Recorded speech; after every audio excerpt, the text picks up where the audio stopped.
विजातीय स्वरांची जोडी कोणती? तलाठी ऑब्लिक जालना 2014. विजातीय स्वरांची जोडी ओळखायला सांगितली मित्रांनो. विजातीय स्वरांची जोडी,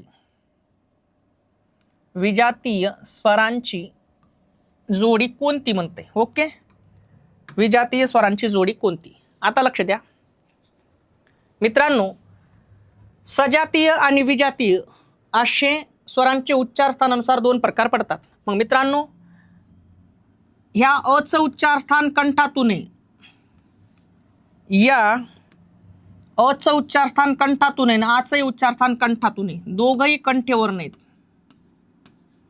दोघही कसे येतं? कंठ. मग दोघांचे उच्चार स्थान कंठातून आहे म्हणजेच ही सजातीय स्वरांची जोडी. हे उत्तर आपलं होणार नाही. शिवाय जर तुम्ही बघितलं तर या रूचं उच्चार स्थान मित्रांनो, या रूचं उच्चार स्थान मूर्धन्य आहे आणि लक्षात घ्या इथं तुम्हाला लू दिसायला तसा नाही, ते असा आहे. लू थोडक्यात ते कसं आहे माहिती आहे का? असा आहे. ठीक आहे. आता लक्षात घ्या,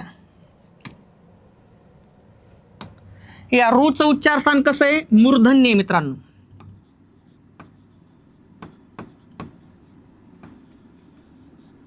आणि लूचं उच्चार स्थान कसं आहे? दंते.